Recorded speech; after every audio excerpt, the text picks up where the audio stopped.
In this video, I'm going to use this Procolored F13 DTF printer to make a t-shirt. There's just one catch. While I've made lots of sublimation projects before, I've never done DTF, and I don't really know what I'm doing. So let's see if a complete newbie like me can do this without making a complete mess.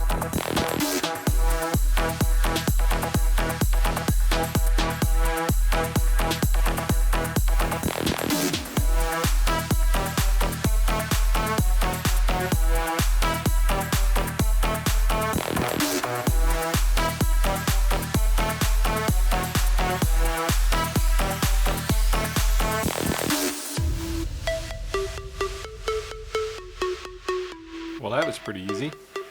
It looks fantastic. Now let's talk about the Procolored F13 printer. So if you've been interested in DTF printing, but you're worried that it might be a little more challenging than you're hoping for, well, I'm living proof that any novice can make something with a DTF printer. Now, DTF has been taking off over the last year, and there's quite a few new manufacturers starting to enter the market. But Procolored has been around for about 6 years, and they definitely have a leadership position.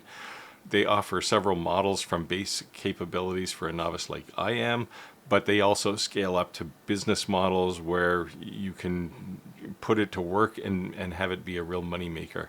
Now, I think DTF printing is probably going to start eating more and more into the laser engraving business, in part because it's fast, it's relatively clean, and it's even simple, and you get a lot of benefits like color, for example. So keep all of that in mind, because if you're someone with a laser business or a side hustle, maybe it's time to expand your product offerings and offer things made with a DTF printer like the Procolored F13.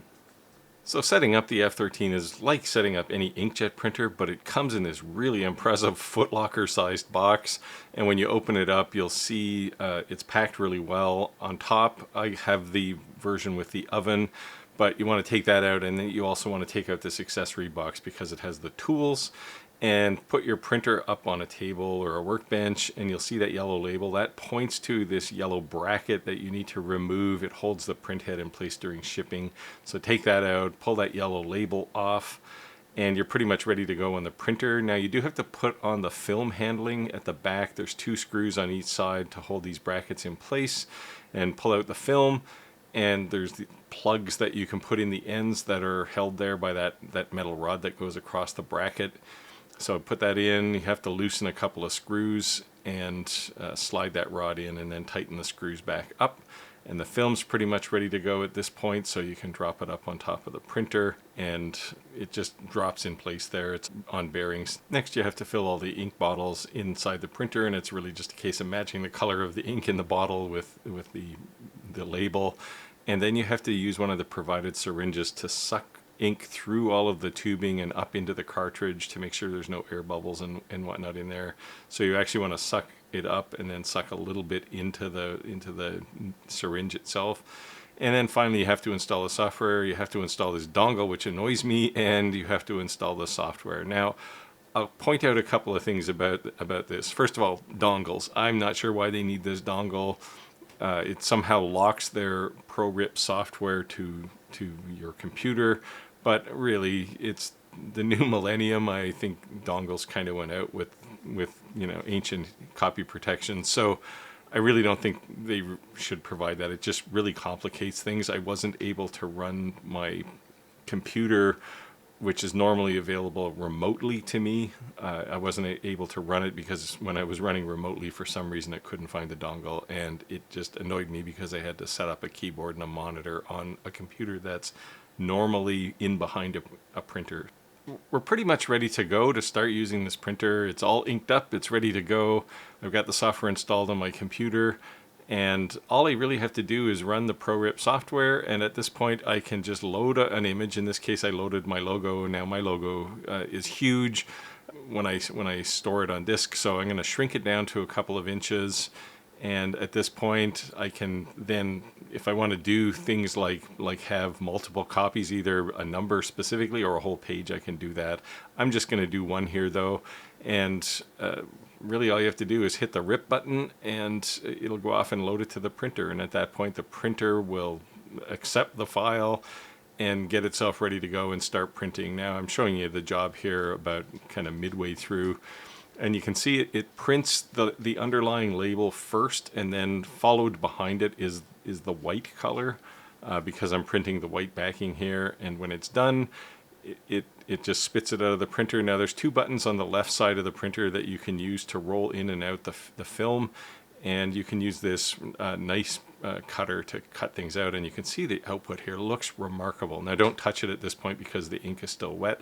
Let the ink dry, and then you can use this TPU powder to sprinkle on the back.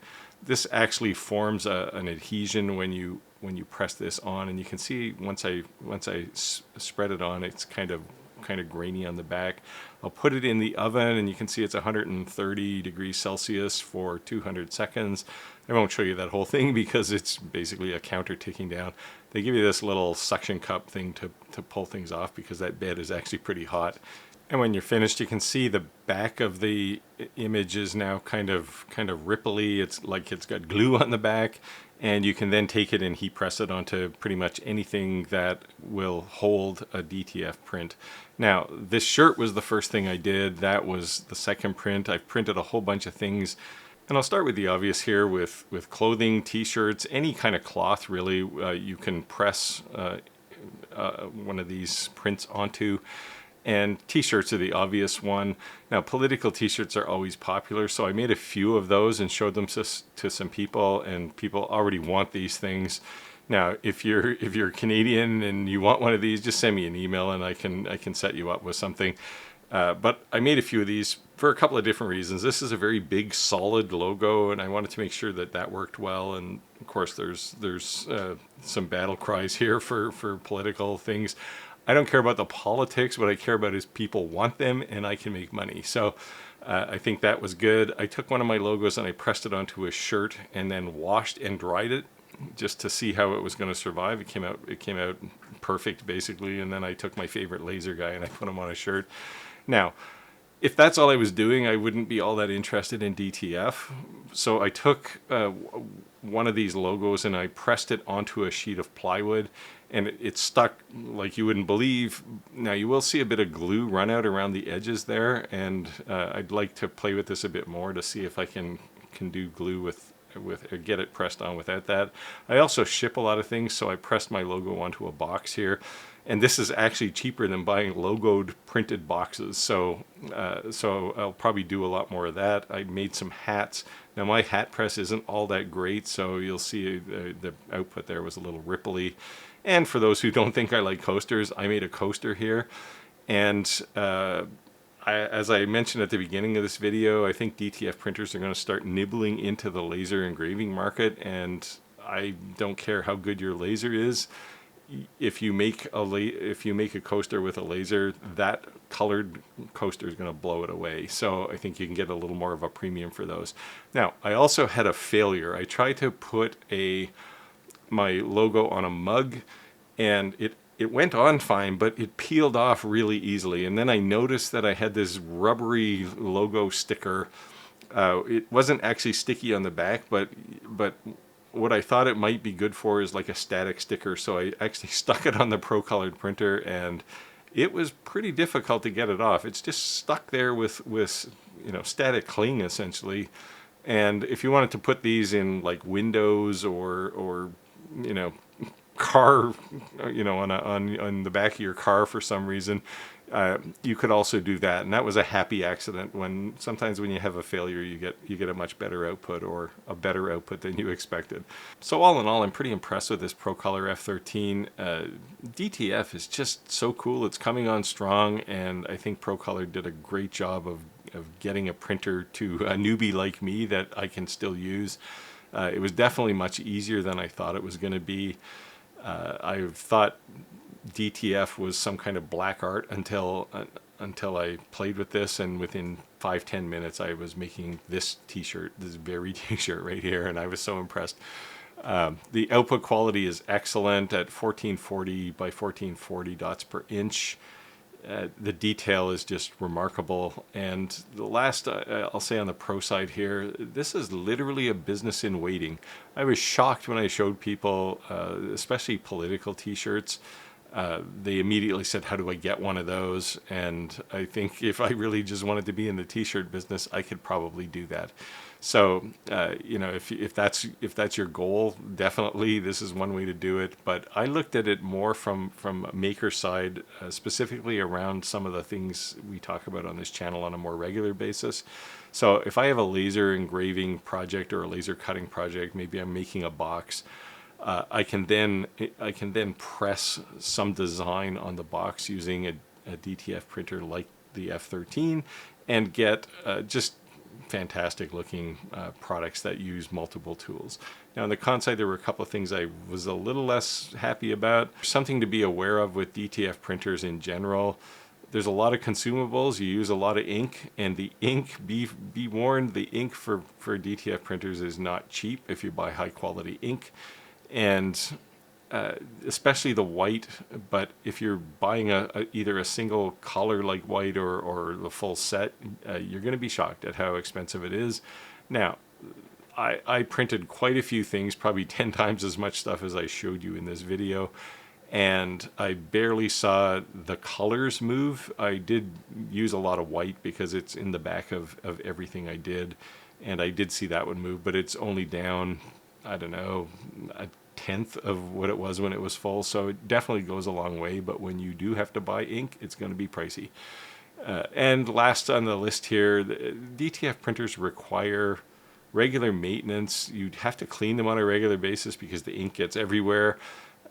There's the overspill or the clean out bottle at the back of the printer that you have to pull out of there on occasion and clean out. And if you store the printer, if you're not using it on a regular basis, so there's not ink going through it every day, you're going to run into problems with the head clogging.